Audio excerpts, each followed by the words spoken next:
Un cordial saludo para todos. Soy el Padre Pablo Palacios, sacerdote de la Arquidiócesis de Medellín.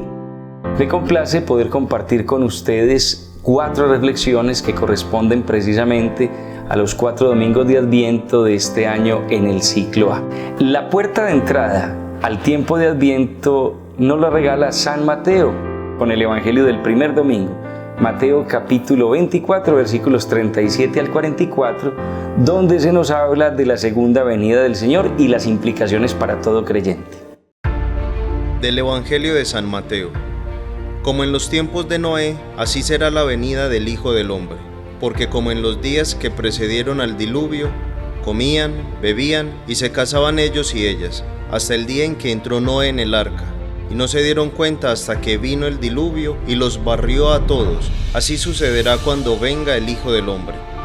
Entonces estarán 2 en el campo. A uno se lo llevarán y a otro lo dejarán. Estarán 2 mujeres moliendo juntas. A una se la llevarán y a otra la dejarán.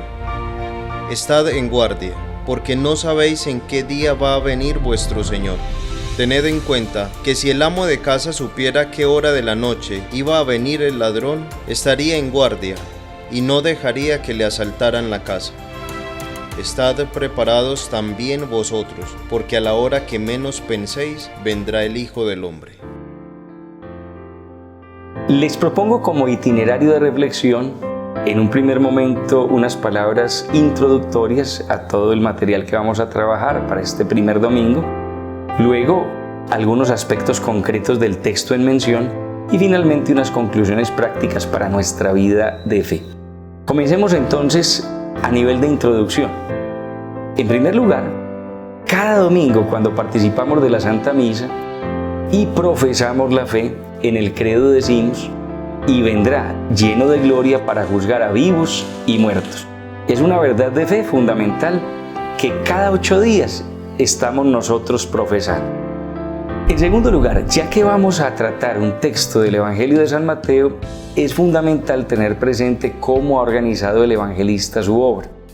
Él la ha estructurado en 5 grandes discursos que van jalonando todo el mensaje de su evangelio.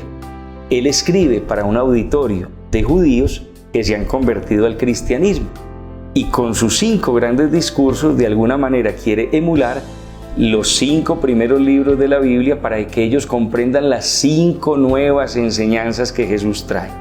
En primer lugar está el discurso de la montaña en los capítulos 5, 6 y 7. En segundo lugar tenemos el discurso misionero en el capítulo 10. El tercer discurso es el de las parábolas en el capítulo 13. El cuarto el discurso de la comunidad en el capítulo 18 y el último es el que se llama el discurso escatológico de los últimos tiempos, capítulos 24 y 25. Por tanto, el texto que vamos a tratar en este domingo pertenece al último discurso, el escatológico o de los últimos tiempos. Y finalmente, la última idea a nivel de introducción. El Evangelio de este domingo repetirá la palabra parusía, que podemos traducir nosotros por venida, visita. Esa palabra parusía es una palabra de la lengua griega y hacía referencia en la antigüedad al momento en el que el emperador o el rey visitaba una ciudad o una población. Toda la gente se preparaba, toda la gente estaba a la expectativa de recibir bien al soberano. Luego esta palabra pasó a tener unas connotaciones cristianas, por supuesto haciendo alusión a la segunda venida del Señor. Y cuando del griego pasó al latín, se dijo adventus, y de ahí nuestra palabra adviento. Por lo tanto, ¿qué esperamos en estos días y qué empezamos a celebrar a partir de este domingo? Nuestra preparación para la segunda venida del Señor, puesto que esta venida en su carne, cuando el Verbo se ha encarnado, nos recuerda precisamente que Él volverá. Lo que celebramos ahora anticipa la segunda venida del Señor al final de los tiempos.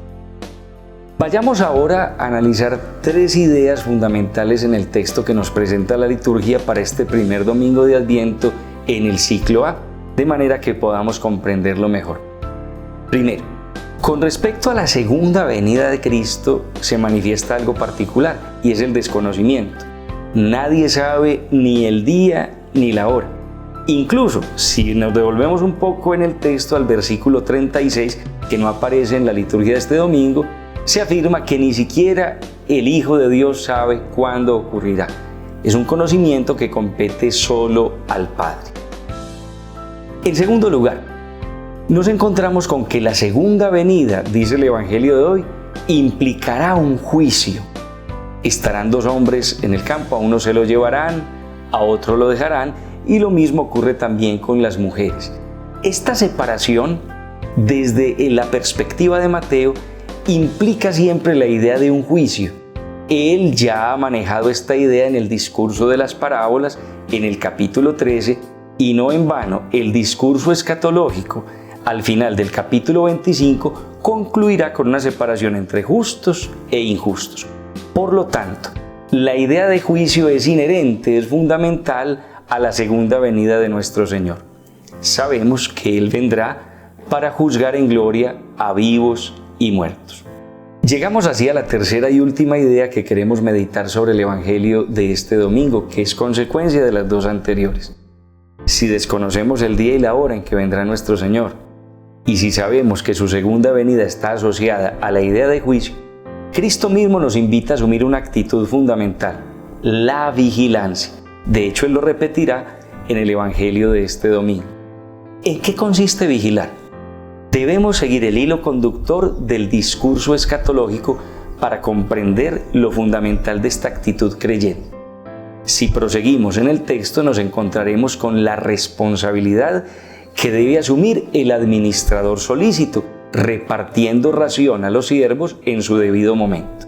Después nos encontraremos a las vírgenes prudentes que llevan lámparas encendidas para encontrar al esposo.